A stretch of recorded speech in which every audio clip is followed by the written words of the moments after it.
5월 12일 금요일 매일 성경 묵상을 시작합니다. 오늘 함께 나눌 말씀은 민수기 26장 52절에서 65절입니다. 민수기 26장 52절에서 65절의 말씀을 제가 봉독합니다. 여호와께서 모세에게 말씀하여 이르시되 이 명수대로 땅을 나눠주어 기업을 삼게 하라.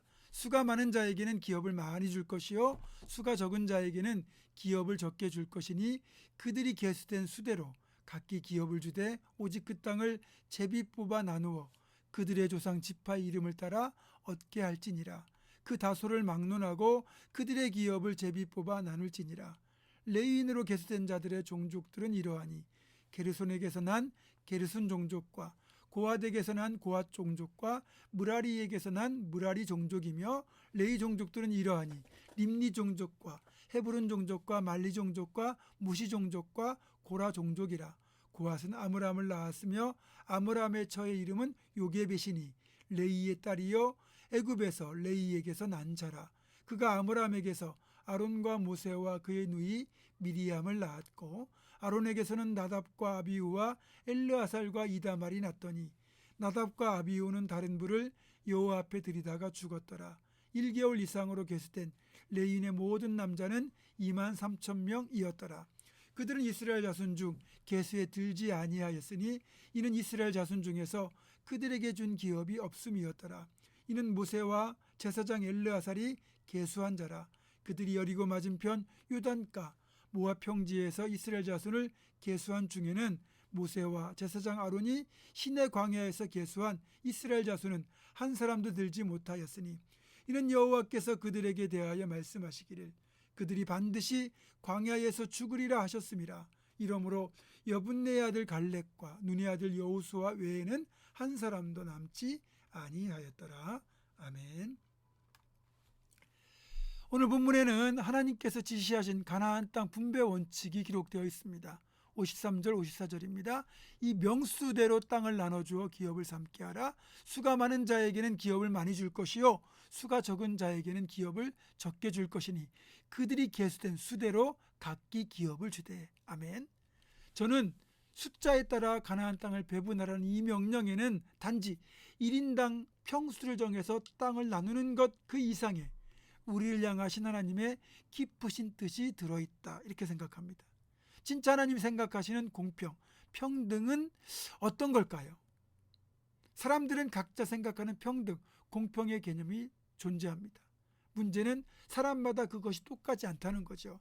대부분은 자기 입장에서 자기 이익이 충족되도록 분배되는 것이 공평, 평등이라고 생각하거든요. 그래서 획일적인 분배나 강요된 평등은 또 하나의 폭력이 될 수 있습니다. 공산주의가 그 대표적인 경우죠. 공산주의라는 것 자체가 그 출발이 공평한 분배 또 평등을 추구하면서 시작된 것이지만 이것이 자율적이고 자발적이 아닌 강요와 억압에 의해 추구되고 시행되면서 장점보다는 단점이 훨씬 더 많이 드러나게 되었고, 끝내는 어느 정도 이기적인 욕망을 용인하는 민주주의, 자본주의와의 경쟁에서 도태되고 말았습니다. 사실 공평한 분배가 이루어지는 세상은요, 성령의 이끄심이 없이는 불가능합니다. 교회 역사 속에서 공평한 분배가 이루어지는 공동체를 만들고자 하는 시도들이 많았거든요. 하지만 대부분이 다 실패로 돌아갔어요. 그 이유는 뜻도 좋고 시도도 좋았지만 인간의 본성, 죄악성, 그리고 모두가 수긍하는 공평한 분배라는 것 자체를 만들어내기 어렵다는 걸 간과했기 때문입니다. 그리고 지금은 아무리 예전보다 우리가 훨씬 더 넉넉한 삶을 영위한다고는 하지만 더불어 살아가기 위한 배려와 나눔은 오히려 더 빈약해지고 인정도 각박해졌다는 걸 실감하게 됩니다. 우리가 법을 만들어서 소외층과 빈곤층을 돕고 적절한 분배를 통해 더불어 살아가는 세상을 만들고자 해도요, 자꾸만 사각지대가 발생하고 여전히 빈부격차가 존재할 수밖에 없는 이유는 성령의 역사가 없이는 이런 세상을 만들 수가 없기 때문입니다. 그런데 사도행전 2장과 4장을 보면 자신들의 소유를 내 것이라 주장하지 않고 다른 이들과 함께 사용하고 유무상통했던 진정한 나눔이 있는 천국 공동체가 실현되었던 걸 확인할 수 있습니다.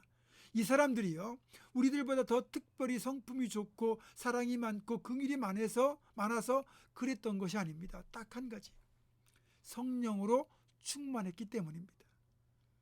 전에도 말씀드린 적이 있는데, 광야 40년을 지나는 동안 이스라엘 백성들은 진짜 모두가 공평하고 평등한 삶을 살았다고 할 수 있어요.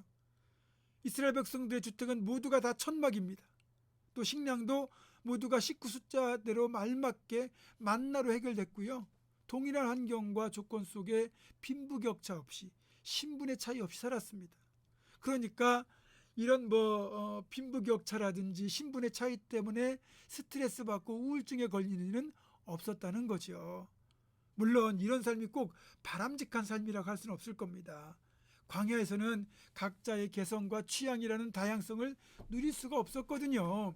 그래서 가나안 땅에 들어가서부터는 유랑민의 삶이 아니라 정착민의 삶을 살면서 각자의 개성과 취향이라는 다양성을 누릴 수 있게 되었어요. 문제는 가나안 땅에서 처음에는 이렇게 공평하게 땅이 분배되었는데, 이런저런 원인들에 의해 시간이 흐르면 흐를수록 빈부격차가 발생하게 되었고, 왕정제도가 도입되면서 신분상의 차이까지 생겨나게 됐습니다. 이런 상황들을 예견하신 하나님께서 그토록 자주 고아, 과부, 나그네, 이방인 등 소외된 계층을 돌보라고 명령하셨던 거거든요. 하지만 이 명령조차도 제대로 지켜지지 않았고요. 결국 하나님의 징계로 이스라엘 백성들이 멸망하게 되는 원인 중에 하나가 됩니다. 하나님은 값없이 노예의 삶에서 자유인의 삶이 되도록 이끌어 주셨고, 땅도 없이 살아가던 이들에게 가나안 땅을 선물로 그냥 주셨는데, 지나친 욕심으로 이들은 더불어 살아가야 될 의무조차 저버리고 말았던 겁니다. 결국 이 모든 과정을 통해서 우리는 하나님이 단순히 숫자에 따라 땅을 분배하라고 하신 것이 아니라, 이런 숫자에 따른 분배를 통해 이후에도 지속적으로 모두가 동등한 존엄을 가진 인격체로 하나님 형상을 닮은 존재로 대우받는 세상을 만들어가라, 그 부탁을 이 명령에 담아 놓으셨던 겁니다. 지금 우리는 어떻게 살아가고 있습니까? 조금이라도 나누고 돕고 베풀고 섬기는 걸 통해서 교회 공동체 구성원들이 하나님의 형상으로 존귀하게 살아갈 수 있도록 실천하고 있습니까?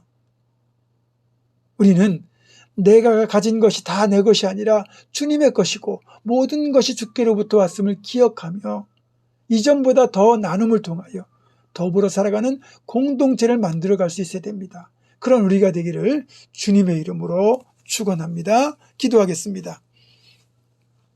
우리가 개성과 다양성을 가지고 정말 순조롭게 살아가되, 그럼에도 불구하고 모두가 다 존엄성을 인정받고 자신의 그런 삶을 지켜낼 수 있도록 나누며 살고 더불어 살라고 하나님 명령하신 것을 기억하며 그런 세상을 만들고 그런 공동체를 만들기 위하여 조금 더 나누고 조금 더 섬기는 우리 모두가 될 수 있도록 주여 도와 주시옵소서. 그런 우리가 되기를 간절히 소망하오며 예수님의 이름으로 기도하옵고, 이제는 우리 주 예수 그리스도의 은혜와 하나님의 사랑과 성령의 교통하심이, 하나님 기뻐하시는 아름다운 공동체를 만들어가기로 결단하는 사랑하는 모든 성도들, 이들의 삶과 가정과 생업과 앞날과 우리 교회 위에 지금부터 영원토록 함께 하시옵기를 간절히 축원하옵나이다.